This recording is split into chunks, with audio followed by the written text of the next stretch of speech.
Alors bonjour, on va regarder ce matin justement une autre leçon des traces du Messie. Et c'est ce qu'on regarde ce matin. Ce matin, on va toucher à un moment bien précis dans les événements prophétiques. Et comme dans les dernières leçons, on avait regardé, ce qu'on a regardé plutôt, étaient des choses qui étaient déjà arrivées maintenant, que c'était de l'histoire. Ce matin, on va entrer dans la suite des événements prophétiques, bien entendu. Mais là, les événements qu'on touche ce matin sont des événements qui sont futurs. Même pour nous aujourd'hui, ce sont des événements qui sont futurs. Et ce qu'on regarde en particulier ce matin, ce sera l'invasion d'Israël par l'Alliance du Nord. L'Alliance du Nord. Et c'est ça qu'on va regarder. C'est quoi cette fameuse Alliance du Nord? Et comme vous savez, bien entendu, nous sommes toujours au niveau de l'ère de l'Église. Hein? Si on prend notre tableau, alors sur notre tableau, vous voyez très bien justement l'ère de l'Église. Et nous sommes dans la 7e Église, l'Église de la Odyssée. Et nous sommes maintenant rendus, si on regarde au niveau de nos... des différentes mentions sous justement notre tableau des 7 églises. Nous sommes rendus au 4e tableau. La Russie et les alliés envahissent Israël. La Russie et ses alliés envahissent Israël. Et ça se passe dans Ézéchiel, verset 38, le verset 1. Et on va en faire la lecture, bien entendu, mais par portion pour ce matin, parce que là, vu que notre lecture sera trop longue, alors, nous allons diviser ça par portion, justement. Alors, Ézéchiel, le chapitre 38, le verset 1, jusqu'au chapitre 39, le verset 16, décrit l'invasion d'Israël par le nord et aussi la destruction subséquente de l'armée envahissante qui aura atteint les montagnes d'Israël. On va regarder justement les détails de tout ce qui va se tramer. On va regarder les détails dans les prochaines minutes, bien entendu. Et on va regarder aussi quand ça aura lieu.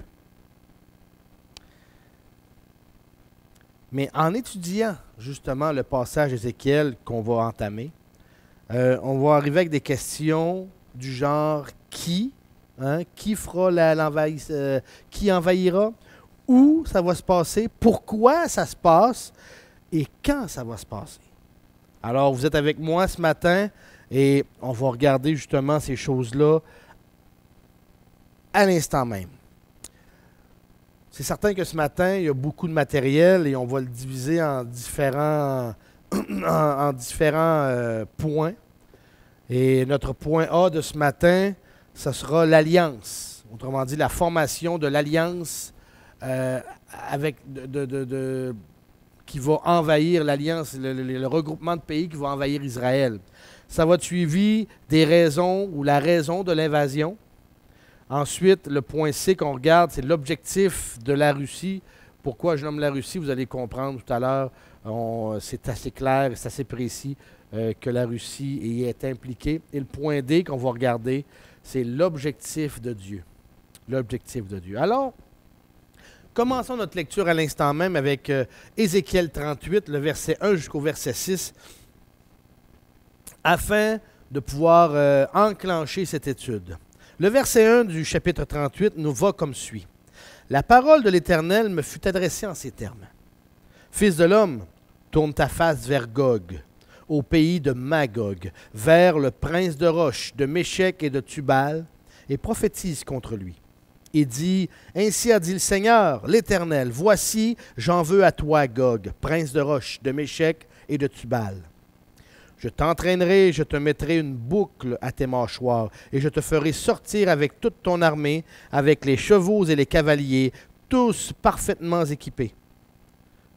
Grande multitude armée d'écus et de boucliers, et tous maniant l'épée.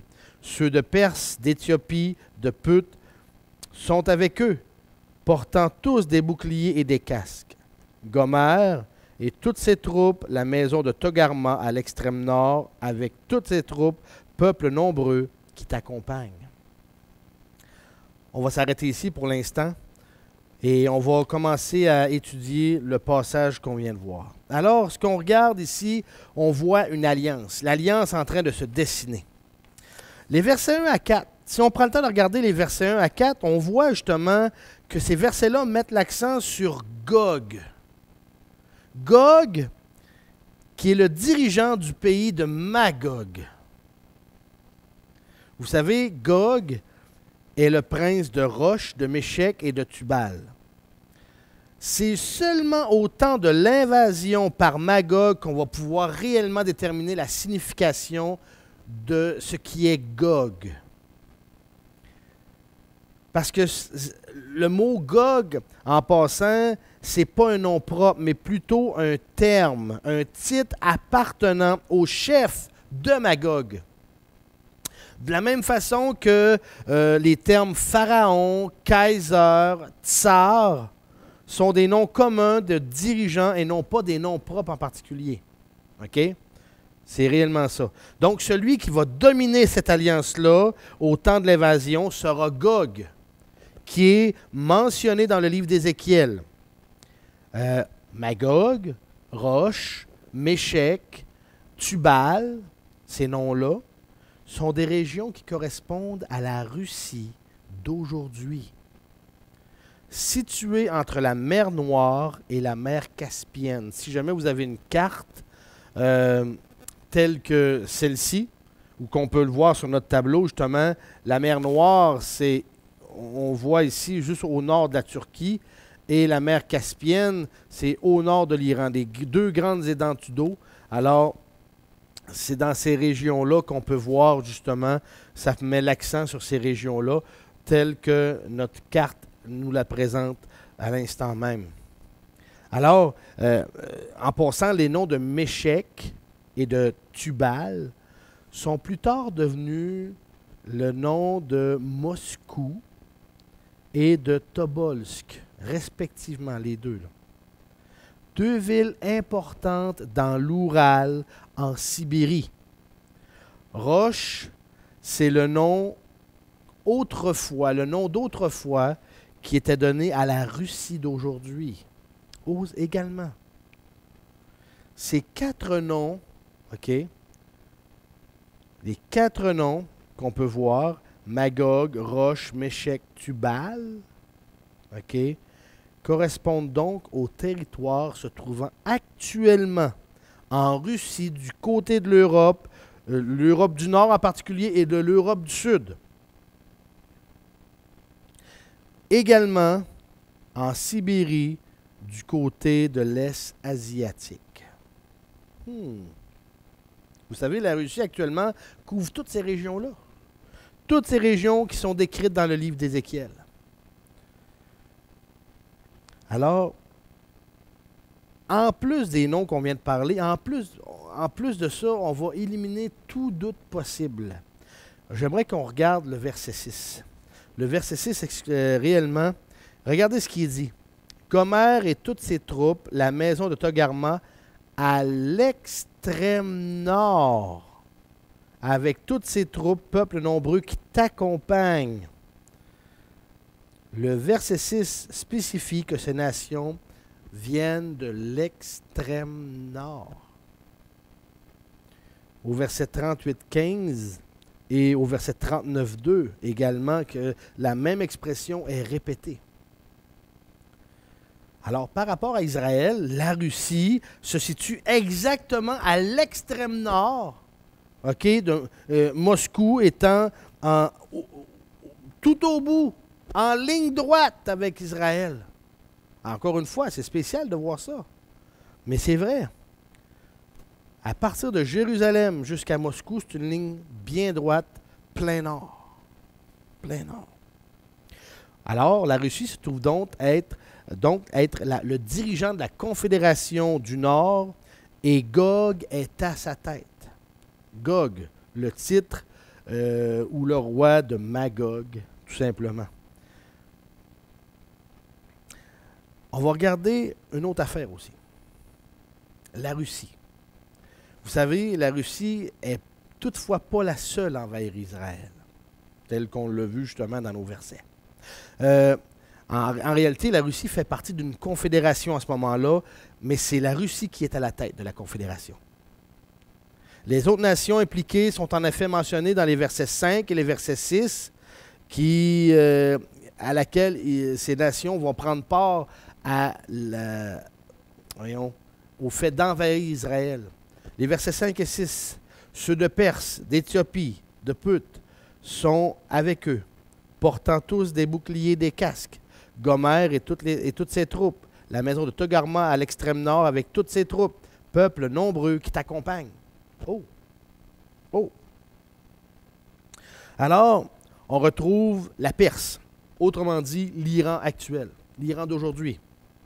Ensuite, on trouve une autre nation, et c'est l'Éthiopie. Certaines versions bibliques vont prendre le nom de Cush. Cush, qui, dans l'Antiquité, justement, ça représentait l'Éthiopie. En réalité, dans l'Antiquité, il y avait deux endroits qui représentaient le nom de Cush. Il y avait la Mésopotamie, qu'on voit dans Genèse 2.13, et également l'Éthiopie. Mais si on veut réellement rester cohérent avec l'usage du nom Cush, ben, on doit identifier ce nom-là à l'Éthiopie. L'Éthiopie. Également, alors on vient de voir qu'on a l'Iran, la Perse qui est l'Iran, le nom d'Éthiopie, le nom de Cush qui est l'Éthiopie, également le nom de Put. Put, qui est mentionné au verset 5 aussi, OK, ben, le nom de Put correspond à la Somalie. Je sais que il y a certaines, dans le nom de Put, il y en a qui le font correspondre à la Libye. Mais la Libye porte le nom de Lub dans la Bible. Alors, la Somalie même partage aussi une frontière commune avec l'Éthiopie. Au verset 6, on a un autre groupe. Gomer. Gomer. Gomer correspond à l'Allemagne actuelle. À l'Allemagne actuelle. Oui. Et la dernière nation mentionnée, c'est Togarma. Togarma, autrement dit l'Arménie actuelle, qui est entièrement située en Russie. Le verset 6 ajoute la phrase « Peuple nombreux qui sont avec toi ». Ça pourrait faire référence aux nations qui sont déjà mentionnées, ou soit à d'autres nations qui ne sont pas mentionnées.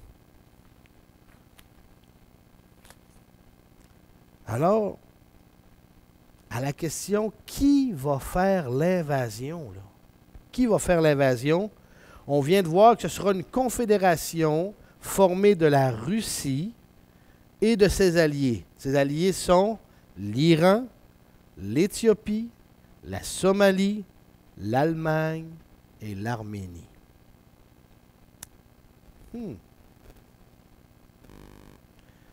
Alors, une petite mise au point par rapport aux noms qu'on vient de nommer là. Vous savez, même si les noms de ces lieux géographiques ont changé avec le temps ou avec les siècles, et même s'ils peuvent encore changer, peut-être que d'ici à ce que ça se produise, peut-être que l'Allemagne ne s'appellera plus l'Allemagne. Vous savez ce que je veux dire? Peut-être que l'Iran ne s'appellera plus l'Iran, et ainsi de suite. Ça peut changer. Ça peut changer. La géographie même si les noms changent à travers le temps, la géographie demeure quant à elle intacte. La Perse restera en Perse et Gomer restera en Allemagne et ainsi de suite. Vous comprenez ce que je veux dire par rapport à ça? Alors, c'est réellement spécial de voir que Dieu déjà à l'avance prédit de telles choses. Dieu à l'avance prédit de tels rassemblements. J'aimerais qu'on puisse continuer maintenant. Là, on vient de voir l'alliance. Qui va composer l'alliance? J'aimerais qu'on passe à notre point B, actuellement, qui est la raison de l'invasion. Vous savez, il y a une raison pourquoi. Regardons maintenant les versets 7 à 9 du chapitre 38. Ça va comme suit. Ça va comme suit. Sois prêt, prépare-toi, toi et toute la multitude assemblée avec toi, sois leur chef. Après beaucoup de jours, tu seras sommé. Dans la suite des années, tu viendras en un pays délivré de l'épée et rassemblé d'entre plusieurs peuples sur les montagnes d'Israël, longtemps désertes, maintenant tous ramenés d'entre les nations, ils y habitent en sécurité. Tu t'avanceras et tu viendras comme l'ouragan. Comme une nuée, tu couvriras le pays, toi, toutes tes troupes et les nombreux peuples qui sont avec toi. Oh, la raison de l'invasion. Vous savez, le passage des versets 7 jusqu'au verset 9 s'adresse encore ici, justement, à Gog, le chef, à Gog, le dirigeant de la Confédération. Au verset 8, retournons au verset 8, après beaucoup de jours, tu seras sommé. Dans la suite des années, tu viendras en un pays délivré de l'épée et rassemblé d'entre plusieurs peuples sur les montagnes d'Israël, longtemps désertes. Maintenant, tous ramenés d'entre les nations, ils y habitent en sécurité. En sécurité. Au verset 8, qu'on vient seulement de lire, il est dit que le lieu exact de l'invasion sera la terre d'Israël. La terre d'Israël. Plus spécifiquement même, les montagnes d'Israël. Oui, les montagnes d'Israël. Et le verset 9, ça dit, tu t'avanceras et tu viendras comme l'ouragan, comme une nuée, tu couvriras le pays, toi, toutes tes troupes et les nombreux peuples qui sont avec toi. Le verset 9 mentionne ensuite l'énormité de l'invasion, la grosseur de l'invasion. Elle est décrite comme un nuage violent, comme il dit au verset 9, comme l'ouragan. L'ouragan qui recouvre toute la terre d'Israël. Il s'agit ici en passant d'un passage supplémentaire qui démontre la nécessité de l'établissement de l'État hébreu et du rassemblement des Juifs dans la non-croyance. Ce qu'on a vu hier et ce qu'on a vu avant hier.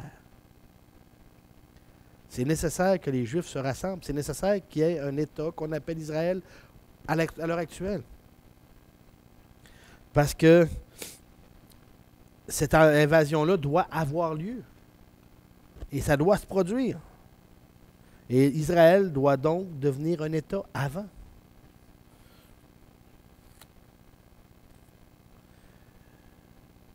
Le verset 8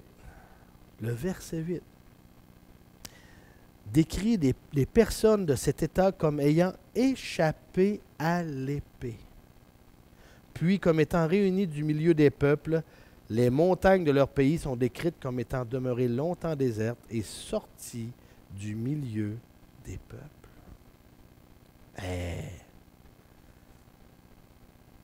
Toutes ces affirmations-là, ce qu'on vient de lire dans le verset 8, concordent avec l'État d'Israël actuel. Comme on l'a vu, il y a 2 messages de ça. L'État d'Israël est sorti des griffes de la Deuxième Guerre mondiale, des atrocités, des aberrations qui se sont produites. Ça a commencé à se produire à la fin du 10e, même qu'à la fin du 19e siècle, il y avait déjà un petit groupe qui avait tenté de commencer à rassembler les Juifs et les amener en Israël. Mais réellement, le coup de grâce qui a été porté à la Deuxième Guerre mondiale a fait en sorte que ça a accéléré le mouvement d'une façon exponentielle là-dessus. Alors, en 1948, comme je vous dis, à la création de l'État d'Israël, depuis, les lieux déserts ont été peuplés et aménagés de façon remarquable. Vous savez, aujourd'hui, Israël, autant c'était un endroit désertique lorsque les premiers occupants sont arrivés. Aujourd'hui, c'est un exportateur mondial de fruits et de légumes. Je pense que c'est celui qui exporte le plus de fleurs, je crois, en Europe, et ainsi de suite. Donc, on voit qu'ils ont fait un travail monumental là-bas en Israël concernant ça. Alors, la raison. La raison de l'évasion, justement, c'est par rapport à ça. Ils vont envahir, justement, Israël. Ils veulent l'envahir. Maintenant, l'objectif de la Russie, car c'est pas pour rien. Pourquoi la Russie veut absolument, justement, envahir Israël? J'aimerais qu'on tourne dans Ézéchiel, encore une fois, le verset 10 jusqu'au verset 13 d'Israël. Alors, verset 10 à 13 va comme suit. « Ainsi a dit le Seigneur l'Éternel, en ces jours-là, des pensées monteront dans ton cœur et tu formeras de mauvais desseins. Tu diras, je monterai contre... je monterai contre ce pays de villes sans murailles, je fonderai sur des hommes tranquilles, en sécurité, dans leurs demeures, habitant tous des villes sans murailles, sans barres ni portes. J'irai faire du butin et du pillage, mettre la main sur les lieux déserts qui ont été repeuplés et sur le peuple ramené du milieu des nations et qui soigne le bétail et ses biens et habite au centre de la terre. Sheba et Dédan, les marchands de Tarsis et tous ces lionceaux te diront, ne viens-tu pas pour enlever du butin? N'as-tu pas assemblé ta multitude pour faire du pillage, pour emporter de l'argent et de l'or, pour prendre le bétail et les biens, pour enlever un grand butin? Oh, oh, oh! L'objectif de la Russie, elle a un objectif bien précis concernant Israël. Ce n'est pas d'aller anéantir Israël. Non, non, non. Non, non. La principale motivation qui va inciter la Russie à attaquer est donc le butin. Faire du butin. Piller, ramasser des richesses. Il dit, la Russie, il n'est pas dit exactement ce que la Russie veut d'Israël. Il est seulement dit qu'elle veut de l'argent, de l'or, du cheptel et des biens. Et des biens. Mais en réalité, ces choses-là, l'argent, l'or, du bétail, des biens, dans l'Ancien Testament, ça désigne des butins de guerre. OK? Réellement, c'est ça. Peu importe quelle est la raison officielle donnée par la Russie au moment d'envahir Israël, elle sera en fait une question de cupidité. La cupidité. Les versets mentionnent que cette invasion sera préméditée par la Russie, par les Russes, qui va former un projet maléfique et vont se résoudre à envahir Israël. Carrément. Au verset 13, continuons. Au verset 13, on peut voir qu'un deuxième groupe de nations s'élève pour protester contre l'invasion motivée seulement par la cupidité. Séba et Dédan sont des pays même du nord de l'Arabie. Et ça va montrer que certains pays arabes seront contre une présence russe dans la région. Une autre nation qui est mentionnée, la troisième en particulier, c'est Tarsis. Tarsis, qui est suivi de la phrase au verset 13, réellement, ça dit « Et tous ces lionceaux. » Et tous ces lionceaux. Ici, quand on entend ou on voit cette expression-là, il s'agit d'une expression hébraïque, voulant dire que ces nations sont issues de Tarsis. C'est carrément ça.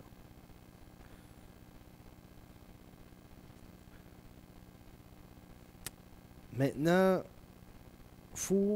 il reste à savoir l'identité de Tarsis.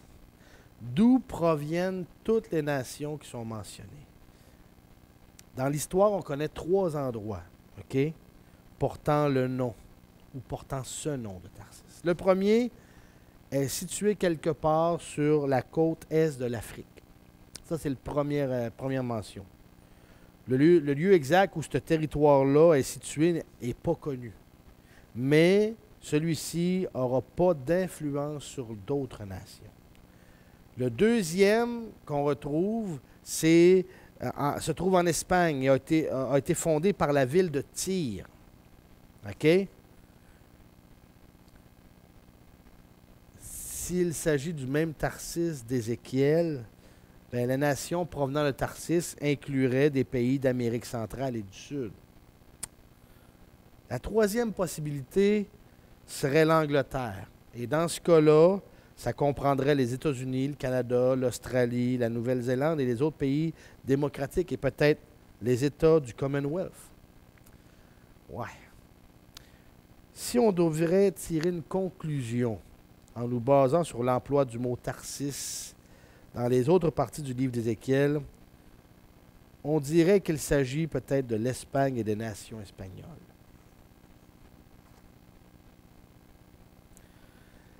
Sans connaître la véritable identité de Tarsis, nous savons déjà, OK?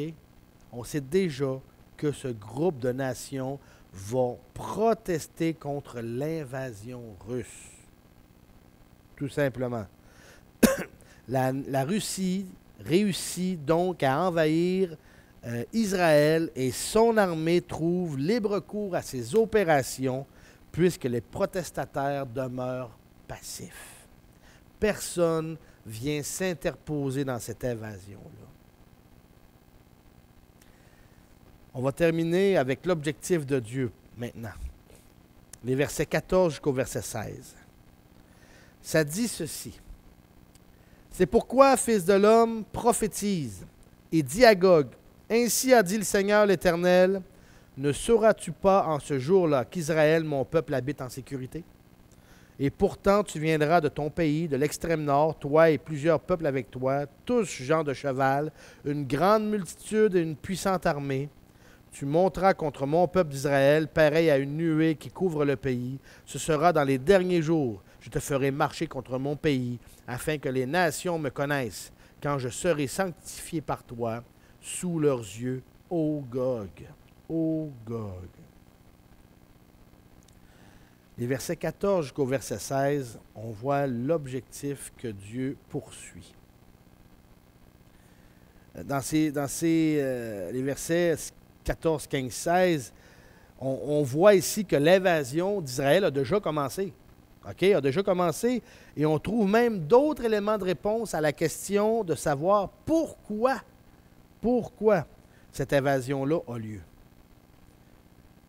Mais cette fois-ci, la raison concerne Dieu.